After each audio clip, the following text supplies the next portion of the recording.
didn't already introduce myself, I'm Cheryl Meyer. At the end of all of this, I will have some information about the Audubon Club in Mount Pleasant. So I'll hand out one of those flyers at the end so you can see our upcoming programs. And if you're interested in coming up to Mount Pleasant, it's a great opportunity. But today we're going to focus in on, again, fall birding, feeding, and care. So, okay. So I'm not used to the touch screen and PowerPoint things. Done this 3 times this summer. You'd think I'd get used to this. Okay, so who migrates? And we're going to talk just briefly about who's leaving Michigan, who's coming into Michigan. Like I've said before, Michigan has well over 300 different species of birds kind of coming through at different points. It's the cool thing about where we are. We're at kind of a juncture of 2 primary migrating paths that come up through the Great Lakes. And so this time of year, you're getting birds heading south. You're getting birds heading north. Birds that have been summering up in the Arctic are now going to come down here and hang out. Your juncos, your dark-eyed juncos, familiar winter bird. The snowy owl. The numbers from those guys range periodically. The redpoll, common redpoll, you'll see those in fields. The snow bunting, those are the ones that you'll see all along the roadside that look like big white waves fluttering in the winter snow. Just beautiful. We've got a broad-shouldered hawk, also a migratory, kind of comes through in different numbers. And then this guy, the evening grosbeak. And Heather, you had a bunch of evening grosbeaks at your feeder last year. And so these are kind of one of those elusive birds. And so one of the things we're going to talk about today is how to hopefully draw them in. I've never had an evening grosbeak at my feeder. There was a feeder in Midland that had them through most of the summer, actually. So just a cool bird, comes from up north. Who's leaving? A lot of birds. We see the V formations of the Canada geese, kind of that harbinger of fall. But there are a lot of different birds leaving, a lot of fall birds leaving. Your canvasbacks, your buffleheads, your pintail ducks, mallards to some degree, wood ducks to some degree, your warblers, got the common red yellowthroat here, your thrushes. This would be the brown thrashers, the wood thrushes, a lot of the seed eaters, the nut eaters, the insect eaters, because their food source is going to be drying up. The red-winged blackbirds, I think they're one of the last to vacate. Seems like I always see at least one red-winged blackbird in my feeders late October, and when they leave, everything gets really quiet, I think. It's like all of a sudden the red-winged blackbirds are gone. And the feeders are, I don't know, the air is silent, just like when they first come back in the spring. To me, that's the harbinger of spring, when you hear that first red-winged blackbird, and then everybody gets really loud. And then a lot of different seabirds, birds of prey, your ospreys head for warmer climates. And then we've got the remaining, your cardinals, blue jays, nuthatches. The red-tailed hawk is usually here year-round. But again, over 300 species coming and going. Boom! So, a little breakdown of the fall migration. September, your raptors start cruising in and out. Dabbling ducks, those are the ones that kind of diving upside down. They'll be eating plants that are under the surface of the water. Different gulls. We always think of the gulls as being, common fixture, but they migrate. My gull identification is terrible. Songbirds, your thrushes, ruby-throated hummingbirds. The males of the ruby-throated hummingbirds will actually start migrating as early as July. So this time of year, a lot of what you're seeing are the females and the young of the year. And so you might see a few of the males, but a lot of them, just as soon as they're done with the breeding season, they head back south. Well, they are just wild at the feeders right now. Yes, they are. You see one at a time. Before that, now you see 4, 5, 6, and they're just chasing each other. Oh, like cool. wild little. I don't know what. Well, and I wonder, because I've been noticing that too with my feeders and in the yard. And I'm wondering if maybe part of it is their sibling groups, nest mates. And so it's, you know, they're kind of Maybe. playing around like Yeah. little kids do. Oh, like I personify the ruby-throated hummingbirds because they're so cool. You know, the feeders have like 4, 5, 6 holes, but they won't let two there at the same time. No, no, they're very territorial too, especially the males. When they start doing a lot of feeding later in the fall or later in the summer and leading into fall, it's preparation for migration. They've got such a long flight, they really need to stock up on their food. And so That's maybe, what somebody told me once, cause they do get wild like Yeah. that, and you see so many where all summer long, I never see more than one at a time. Right now, I'm seeing lots of them. well, and that would make sense that, you know, we're heading into September, and so they're probably starting to think about that push south. And, you know, if you've probably seen videos on Facebook, or have friends that live down along the Gulf Coast, they'll have feeders set up of hummingbirds, and you'll see, you know, 100 hummingbirds coming in before they make that dash across the Gulf. It's pretty impressive, you know, they really need to fatten up. It seemed impossible how those little teeny things could have enough in them Yeah. to be able to fly like that. And it seems like, I remember seeing somewhere that you get such a mass of the hummingbirds down along the south that they actually pick them up on Doppler radar when they're getting ready to migrate. And so just to imagine have that much biomass of these little No. tiny birds. And some of the bats will do that too. There's such a big mass of them that you'll pick them up on the Doppler.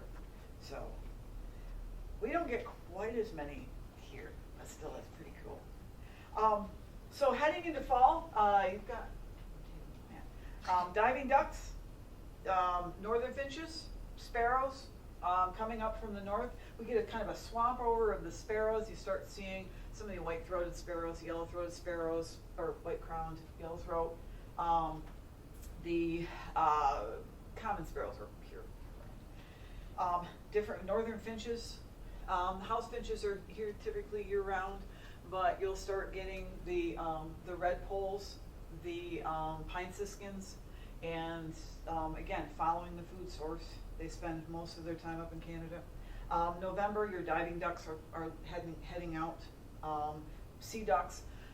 This is one of the cool things about the Great Lakes is, you know, as we come through with the migrations, we will occasionally get sea ducks that you typically might only see in Maine or somewhere along the East Coast that kind of come in because they get sucked along that migration pattern. We've had harlequin duck sightings over by Bay City area a couple of years ago. There were a couple other, every once in a while we'll get like an eider coming through. So, you know, every once in a while sea ducks come in, and or they'll be here in the summer and they'll be heading out because, you know, it's all connected. Lapland longspurs, those are kind of a cool sparrow-looking bird move through. As snow buntings arrive, northern owls begin to make their way through the UP. The snowy owl, the hawk owl, we'll be getting different short-eared owls, long-eared owls, again, kind of migrating through north and south in November. And so that's what's coming through. And where to look for some of these things. This is, let's see if I can get these links to work. Bear with me for a minute because my use of technology is sketchy at best. The Detroit River Hawk Watch and the Mackinaw Straits Raptor Watch are two great resources for seeing different raptors in migration. The Mackinaw Straits Raptor Watch, especially in the spring, they have a big raptor festival where they're watching these birds coming in. And part of the cool thing about the Mackinaw Straits is you get different wind currents coming through, and the birds will ride them north and south. And so if you're up in the Mackinaw Straits during migration in the fall or in the spring, you can see hundreds and hundreds and hundreds of different hawks. and golden eagles will come into the state this time of year. There was a golden eagle spotted pretty regularly last year over by Lake Isabella and the Waveman area. I never saw him. I went looking for him one day and just missed him. But you know, they're around. So again, they come in through and riding these air currents through the Straits, and the Straits of Mackinaw is a great place to use. Plus, you get to go to Mackinaw, which is always a good thing. All right, come on, Link, work. Okay. I think it's thinking. All right. And then I think it's down maybe on your lower tool. So if I. There you go. No, that was I jumped a slide. It's probably opening up behind the PowerPoint. Yeah, so Okay. it was showing underneath.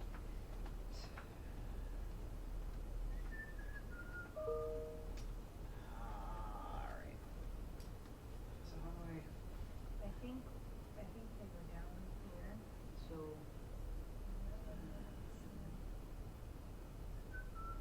all right, what if I just escape? There you go. Yep, and then they should be down in here. There There we you go. go. Holy cow, I've got them opened up a bunch of times. Okay, so we'll take a look at the Mackinaw Straits Raptor watch, and this is a really cool link. Besides they're going to their festival. They've got different news about the Raptors, who's coming through, and it's not just. They've got Raptor banding in the spring, island count, numbers, information about different migrations. These are spring migrations. Migration draws to a close. Again, this is all information about spring migration. Long-tailed ducks are one of the kind of unusual birds that we get migrating through. And again, this is all part of the spring migration.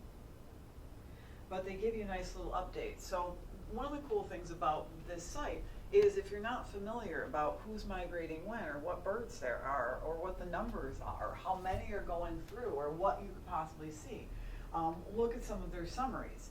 You know, check out some of the festivals. They've got the research and data. This thing's a little bit slow. There we go. So research and data so far. And this was 2019, 22,000 red-tailed hawks, 374 golden eagles in 15. And so we get things like the great gray owl kestrels coming through, red morph screech, long-eared owl. What's that one? This is a long-eared owl. Oh, yep, right, long ear. Yeah. Good name.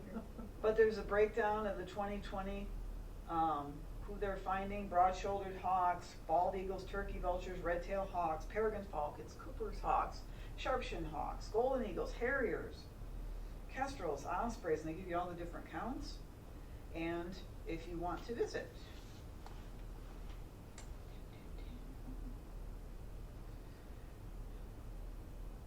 You can look at what counts are taking place, weather, accommodations, count sites, and then events. Check out some of these events. A lot of people don't realize the amount of raptors that we get coming through the area. And so different speaker series. And again, this is all up in Mackinaw. It's a great resource to help you just open up a world of birding. And then on the opposite end of the spectrum, we've got the Detroit River Hawk Watch. And the Detroit area has a pretty prolific bird watching. You know, you wouldn't think of an urban area as being, you know, well known for birding, but there are a lot of cool opportunities. And again, they give you the news, the different day summaries. They do hawk calls a little bit differently. You know, they load the different sightings in, who they're seeing, migration brief, who's coming through, hit the south end, a little opposite end of the spectrum. A little bit of history, some of their partners. So, all right, back out of that. So that's a cool resource to use. And then another one, Michigan's important bird areas. Oh, hold on, I gotta go back to slideshow and from current slide, and then important bird areas, and click on that. Nope, why did you do that? Come on. Oh, no, it popped. I angered it, and now it's going to. Yikes. All right, so this is Michigan. This is the Audubon with the Michigan Audubon.org. This is the primary Audubon site, but it gives you state by state. And so with Michigan, some different places to go birding and where to look, what they're doing, different bird guides to use, different apps. Come on. All right. So this link, Audubon.org, important bird areas by state, and you just look for Michigan, and this gives you, and again, we've got a list down here. Well, this is a lot to throw at you. If at the end of this, if anybody would like any of these links, I'd be happy to write them down. Or if you'd like any of this information emailed, just let me know. I'll give you my email and happily send you some of this stuff. This is a great resource. We've got Port Huron Hawk Watch, Seney National Wildlife Refuge. The Saginaw Bay, Tawas Bay area has some great sites for birding. And there's some really interesting birds hanging out in some of those areas. Shiawassee National Wildlife Refuge, that's not that long of a drive, and if you've never been over there, it's actually right off of 127 heading south, kind of out of Ithaca, and there are bald eagles, a variety of, I think there's some eagle nests somewhere in that area. There's a variety of different waterfowl coming through. And resident as well. They were seeing some breeding sandhill cranes. Wow, totally drew a blank on the endangered crane, the whooping crane. Thank you. They had last year had a couple of breeding pairs of whooping cranes. So, and some students from an Audubon group were pretty excited to see that. So, Shiawassee National Wildlife Refuge. Pretty close. Shiawassee River State Game Area, again, another great one to see.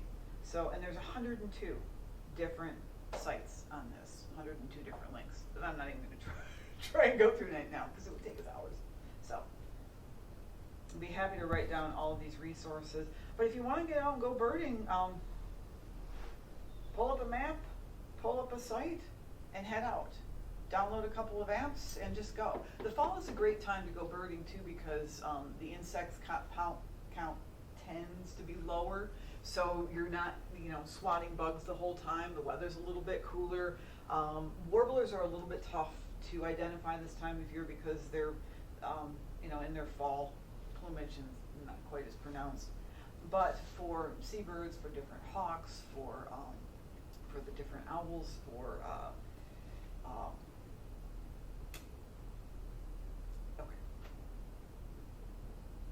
the different ducks.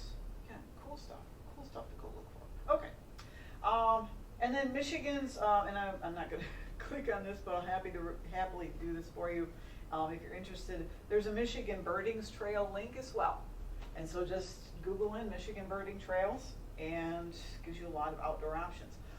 Another cool one, finally, before we move out of where to look, Whitefish Point does a lot of bird banding and different bird counts, and they have a really cool page. So if you just type in Whitefish Point Bird Observatory, they'll take you to all sorts of links. Follow them on social media.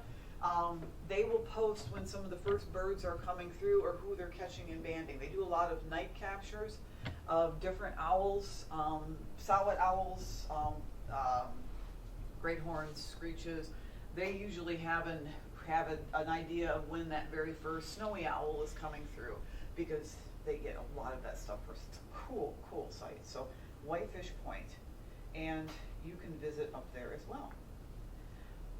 Questions about some of this stuff? The migratory birds, who's coming through? Okay. Again, if you're interested in this information, I'll be happy to get you the links. All right, so now on to that feeding portion of the show. So preparing for winter and next year. The big thing you can do to help out your birds, besides the feeders and everything, is put down the rakes and stop doing the yard work in the fall. I know, right? When I first heard this, I'm like, sweet. My laziness was actually environmentally friendly, because I hate raking leaves, and so I just started putting it off because I hate it. There's nothing worse than going into your garden and pulling gross, slimy tomato plants down after the frost has hit, and it's just, everything is so slimy and wet in the fall, and so I just would leave it, because, well, who wants to do that? And I noticed that, and before, this was a thing, so I'm going to put myself on the cutting edge. My laziness is paying off. Before this was a thing, I did notice, though, that I was seeing more diversity in songbirds coming through in the fall. Like, for years, I was trying to get common redpolls at my feeder. Never had a redpoll come in. Went out in the garden one day, and there they were, in my garden, eating tomato seeds, eating all the weeds that I got tired of weeding and pulling and just let to go to seed. They were on the dead sunflower stalks, and so they were in my yard, just not in my feeder. Same with, I was getting pine siskins coming through. Right now I've got a lot of wrens in my garden for some reason, and a lot of hummingbirds, because I plant a lot of flowers along with the vegetables. But it was providing, as we went into fall and those really first few cold days, a lot of feeding opportunities for the birds. And then as we get through into spring and through winter and back into spring, it provides leaf litter for things like the robins that maybe did leave, or the ones that are still there, something to scratch through. I was seeing a lot of brown thrashers in my gardens where a lot of leaf litter was, because they're insect eaters, and so they're going to be pawing through and digging for whatever's in there. The ground might stay a little bit warmer, so it might thaw a little bit faster. I don't know about that. There were times it seemed I was a little bit frozen, but the birds were more active at picking through that. So you don't necessarily have to rake your leaf. Leaving things like black-eyed Susans, coneflowers, anything that's got seed heads. A lot of the birds are going to eat. Goldfinches love those things. And so it just provides a quick snack, quick meal for them. Plus they look cool when the frost hits the dead plants. Oh, it's beautiful. They get all sparkly. As it breaks down in the soil, it's beneficial to the soil as well. You don't need to constantly spray things and scatter pesticides and herbicides and all that stuff on your yard. Let nature do it. And so, just leave this stuff to break down. If possible, as you're preparing your yard, put in a brush pile. Now, I know big giant brush pile is probably not the best idea for your neighbors, and they might think you're crazy. So if you want, you can do aesthetically pleasing brush piles. If you've got a fence, maybe close to your feeders, lean some branches that you've maybe cut them specifically for that area, lash them to the fence, put some wrap some grapevines in there, and just create sort of a little bit of a lean-to shelter for the birds. A friend of mine did this because they were having a sharp-shinned hawk hunting their feeders religiously. This thing just basically sat up and just started picking off songbirds left and right. And so to protect them from the hawk, they decided to build a brush pile up against one of their fences, and they took some pine poles and just kind of rough pine poles, probably about that big around, leaned them through, and then just started weaving branches, using the grapevines before they started to dry up, as lashing, and then just threw some brush on top. Oh, the little songbirds loved it, because the sharp-shinned hawk would come through, and they go zipping into there, and they just sit there and wait until he was gone. And it was provided a great birding opportunity for them to see how this hawk hunts and would try and get these little birds, but also to kind of see the little birds. And they also noticed that in the brush pile, small woodpeckers would put seeds, would try and drill seeds into some of the little poles. They were getting a lot of bird diversity in the spring when some of the bark was peeling off the brush. The birds were using it as nesting material, and so you're creating a lot of possibility. But it just gives them a little bit of shelter. Skip the chemicals.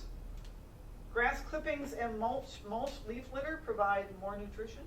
Also encourages native species. Fertilizers help encourage non-native plants to grow. And again, non-native, the tough plants like that, the non-native stuff, the invasive species, don't often provide a great food crop for the native birds. And this is a good time to hit the nurseries. There's the link here, Audubon's Native Plant Database. I'm not going to click on it because we know how that's going to end up. But Audubon's Native Plant Database, you enter your zip code in, and they will tell you what trees and shrubs and perennials you can plant this time of year to provide a food source for the birds. It's not going to be immediate. The thing about creating a bird-friendly yard is looking long-term. You're not going to have this instant turnover of, hey, I planted a couple shrubs and did this and that, boom, why aren't there birds here? Well, it takes them a while to find it. It takes the plants time to grow. The more mature the trees, the better the food source. And so look at what sorts of trees and shrubs and vines are best suited for your area. Look at how long it takes them to reach maturity and plant a small variety of them. And you don't need a big yard to do it. You can just have a small space, and maybe you've got a yard the size of this table. You can still look for native species that are going to fit in. Maybe there are different types of shrubs that'll grow a certain way, and then you can underplant with shade-loving berries, or there's so many different possibilities. Now, maybe you plant up with different vines. There are a lot of vines that a lot of the songbirds love. Things like wild grape, which great for songbirds, but it also tends to take over and you'll be battling wild grape. So I'm on the fence with that one, but there's so many different things that you can do. It doesn't have to be a big space, but think long term. But look for shrubs and trees for food sources. And down the road, it also takes the place of the brush piles, because now you've got shelter in the different canopies, the different vines that the birds can hide in. So don't clean your yard. Buy plants. That's just good advice. Don't clean your yard and buy plants. I'm going to tell my husband that that's my new mantra. Don't clean the yard, buy plants. Actually, buy plants, don't clean the yard. Anyway, it's a whole other issue. Okay, so feeding. Once you've got the birds there, besides the different plants, so feeding tips. Feeding birds in the winter provides them with additional nutrition. But it's a little bit more than just simply buying a bag of birdseed and tossing it out for the birds. Birds have different tastes. And one of the problems I think with feeding birds is a lot of the birdseed is just filled with crap that nobody eats. A lot of those bulk bird seeds, the more economical bird seeds, are filled with millet, white millet, and nobody really eats them except, turkeys. So if you've got a flock of turkeys, they might come in and eat it. The deer, when they get hungry enough, will come through and clean it out. My dogs, too, which just is never a good thing to have your dogs eating a lot of millet. It acts as a laxative, and it's just bad. So, Witnessed that firsthand. What's that? I said I've witnessed that firsthand. Yeah. Why do they do that? Yep. So it's yes, ma'am. Speaking of the deer will eat it, it's quite a small patio, but last winter I had 3 huge deer on my patio. Yeah. And one of them had the bird feeder, had his nose against, tipped up like this, and probably was just like a funnel going right into his mouth. Yeah. Her, they were all female. I didn't like that, and he took one of the railings out of my patio too, but. Well, last winter was a really tough winter for the deer. It must have been, I've never seen that before. I had a couple of fawns that were doing the same thing. I had, I'd moved a lot of my bird feeders up onto the porch, and I had two fawns that were coming up. They would go around a fence, and then come up onto the porch to eat from my platform feeder that the squirrels had broken, and so it was left with this just little platform that the cardinals got nothing. And then they also came up and were eating my all my holiday decorations. I put a bunch of pine boughs and things like that, and the deer were just stripping everything. So it was a tough, but with like the millet and things like that, yeah, the deer will eat it. You want to be careful. I know there's feeding bans in a lot of counties because of chronic wasting disease. And I know some sites and some people have gotten into trouble with the DNR for putting out a lot of food and then drawing in deer. Now you can't be out in the middle of the night trying to chase them off your porch if they're going to eat your feeders. And so, they might come in and clean things up. But just, be mindful of that as you're putting out food for the birds. What are the deer going to eat them? It's a tough one. You can't always control what they're going to eat. But if you choose foods that are a little bit more specific to the bird's needs, there's going to be less waste for the deer and your dogs to come through. And so the big one is the black oil sunflower seeds. That's kind of a favorite for just about everybody. We've got this lovely shot here of a feeder full of the evening grosbeaks. They love the black oil sunflower seeds on a nice platform feeder. Now, Heather, did you have them on the ground or in a platform feeder? They were on the ground below the two feeders, so there was a lot of, cast off. Yep. Because one of my feeders is a tray and it gets spilled all the time onto the ground. Yep. So. And creating an area on the ground like that is a great way to feed these types of birds. Mourning doves as well like to have kind of a flat area, and so when you're creating a bird feeding space, it doesn't have to be all hanging feeders. You can clear an area of snow, keep it clear, and cast the bird seed out. But black oil sunflower seed, woodpeckers, juncos, finches. Again, pretty much everybody loves the black oil sunflower seed. So have that as your primary go-to food. Peanuts, either whole shell or in pieces, don't get the salted. The whole peanuts, I get in the winter because I love watching the blue jays fight over them. It's like a little bird fight club over there. And so I'll just toss them out and then watch them all come in. Every once in a while a squirrel will get one. They like them. The price point's a little, I don't know, it's kind of half 6 of one, half dozen of the other in terms of cost. Squirrels also like them. I've got a tube feeder that uses little peanut halves, and I use that this time of year. The woodpeckers like it and draw out the pieces. It's generally squirrel proof. The squirrels will use it if they have absolutely nothing to eat, but for the most part they leave it alone. Woodpeckers love it. Some of the cardinals will kind of pick at it occasionally. You want to be careful though with using peanut feeders this time of year. You want to check them because they can clump and get moldy, so you always want to be sure you're maintaining your feeders. If I've got my peanut feeder out this time of year and it rains, I'll just dump the peanuts out for the birds to eat and then bring the feeder in to dry and just refill it. That way it keeps it nice and clean. Cheryl, will they eat moldy No. food? They shouldn't? Well, I'm sure they will, but you want to make sure that you're not giving them any moldy food. So check it. Store your foods in airtight containers, bins, bags. Just again double check it. Check it when you buy it too. Every once in a while, I've gotten, especially late in the season or late summer coming into fall, I've gotten bags that have been kind of funky because I think they've been sitting. And so the seed was clumpy, and I didn't take a chance. So that doesn't happen very often. Most of the time, it's they go through it pretty quickly. But you want to make sure that the food is good. You don't want them to get sick.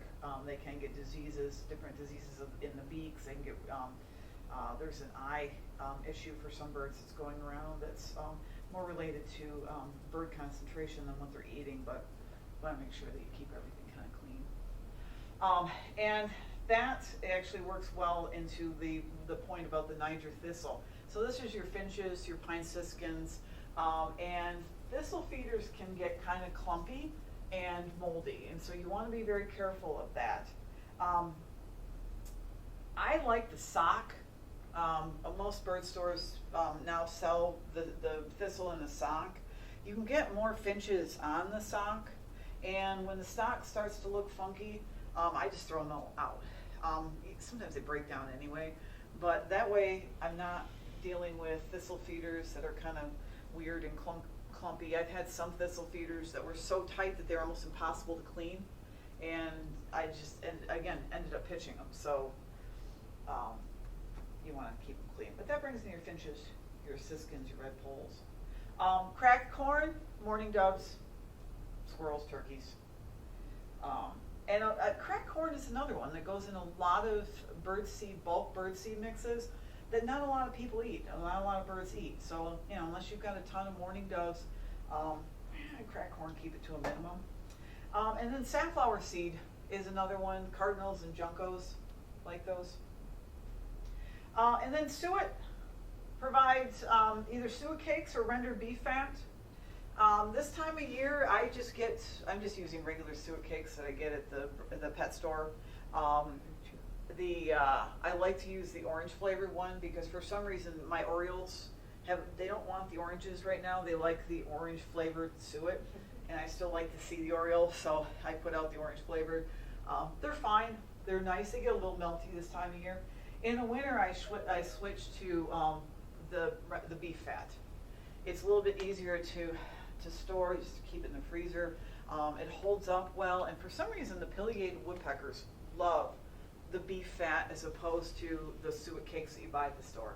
I don't know what it is, but last winter was the first time I switched to the beef suet, and I had more pileated woodpeckers coming into my feeder and just going nuts. They would strip, if there was any meat in there, it stripped some of the meat off, and you can also create little crumbles once it kind of thaws out and gets kind of squishy.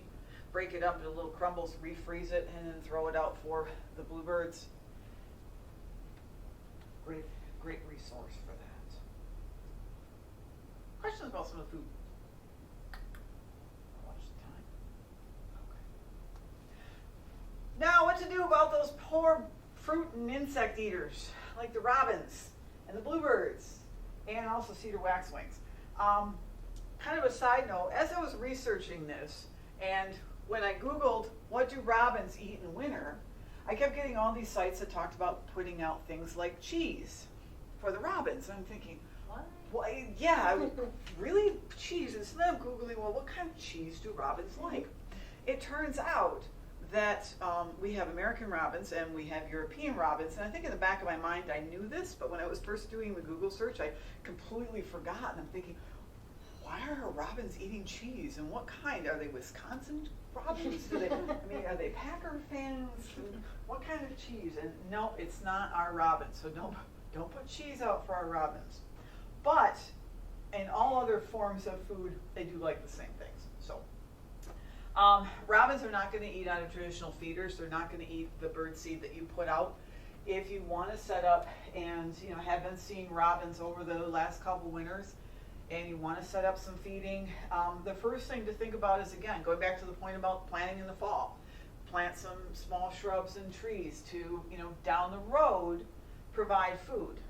Cherries, choke cherries, hawthorn, dogwoods, different wild grapes, berries, mulberries. Although our mulberries tend to get pretty picked over. But, winterberries. Winterberries is a beautiful bush and gets these kind of bright pinkish purple berries. Some holly, different vines, put in some grapes, some domestic grapes. Just again, providing that food source. But they will eat suet, crumbles, unsalted crushed or grated peanuts, raisins, mealworms, fresh fruit like apples.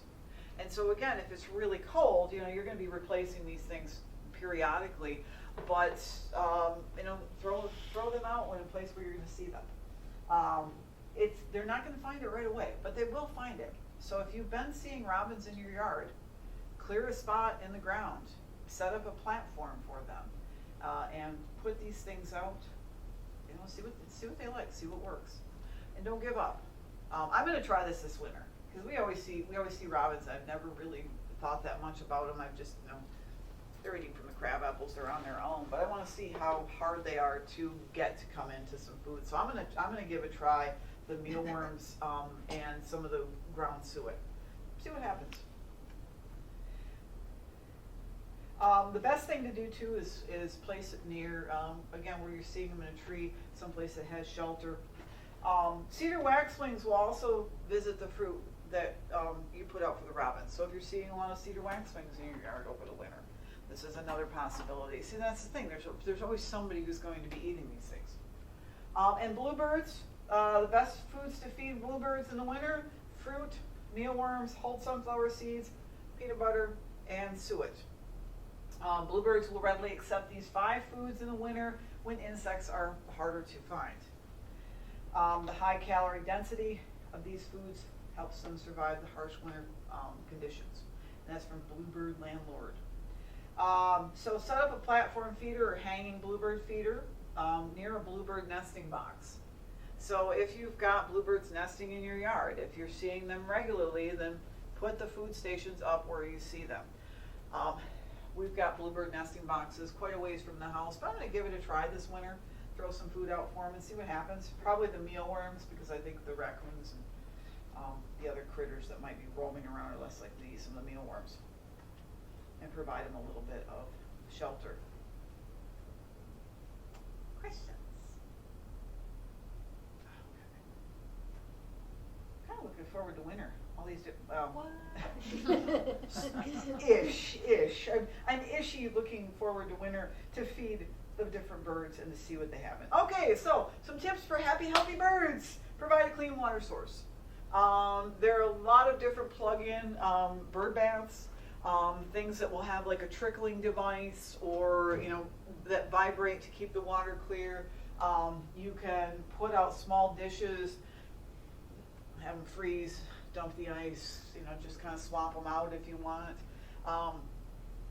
I don't provide a water source because we've got a lake that's got open water because it's spring fed, and so sometimes I'll put out dishes if that gets a little bit closed up. For the most part, they have a pretty solid open spot. But provide them water, provide cover. Brush pile, keep your garden waste. Put up extra bird houses for roosting, little bird warming houses for them. Keep the feeder areas clean. Kind of rake them out, shovel them out. It keeps some of the vermin down if you don't want the vermin coming in, although vermin provides food for great horned owls, so it's a draw. But it helps just keep the birds a little bit healthier. So just go out and if you're using thistle seed especially, that's the messiest one, shovel it up. If you're using things like no waste food, and this is where, kind of jumping to my final point, when buying food, opt for premium that is 50% sunflower seed. Cheaper blends often provide the white pearls of millet that the birds won't eat. That keeps the waste down. I buy the no waste bird seed. It's more expensive, but it seems to actually last longer. There is less waste, and then I'll mix it with sunflower seeds in the winter, and that way it provides a nice blend. And then I'll do for feeders where I'm just putting sunflower seeds out too. But that keeps some of the waste. Sunflower seed will blow away a little bit, but keeps it down. Keep the feeders clean. Clean them out. Make sure they don't get wet.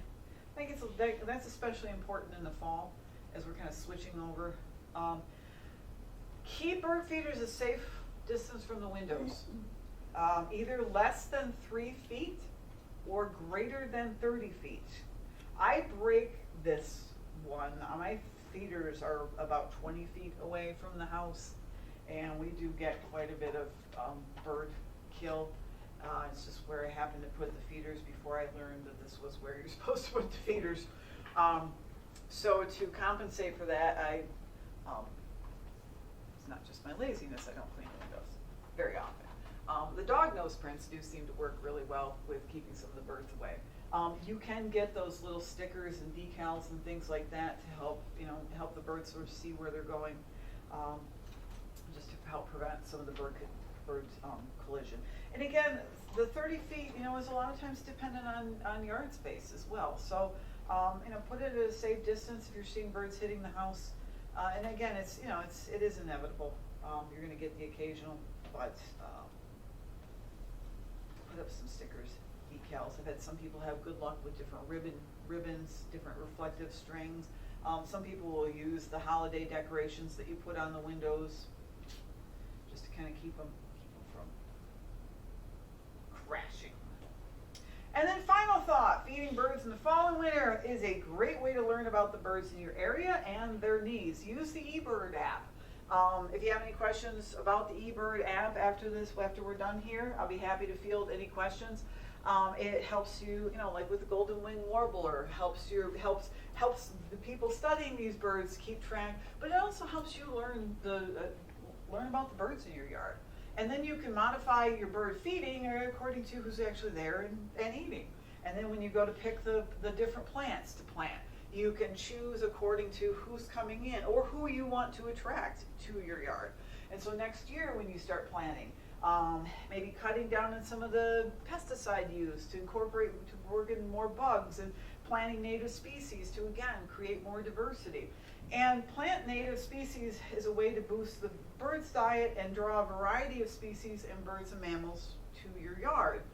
Now, little side note, we've been doing this on our property for probably close to 20 years, planting a lot of different species. My husband uses this for his quality deer management, but we've also done a lot to improve the land for pheasants and for songbirds, and we've been putting in different plots for pollinators, and it's taken time to get what was once barren cornfields now into a lot of different land types and a lot of different diverse populations. And we were fortunate, in this picture here, is a bobcat in our yard. And so when you talk about diverse species coming in, we were sitting in the house watching the Olympics, and this bobcat came through hunting birds and mice, and then we watched it with binoculars as it kind of went out into the orchard and caught some mice. And so again, the more diversity you have in your landscape, you never know what you're going to see. And so we attribute the fact that we have this bobcat, and we've seen him before, but it's been probably 15 years since we've actually seen one. We attribute that to, again, doing all these things over time and thinking long term, as well as short term when you're doing the feeding, but go long term when you're thinking about some of the major changes that we're going to use. It's better for the animals, better for the birds, gives you fun things to look at. So there you go.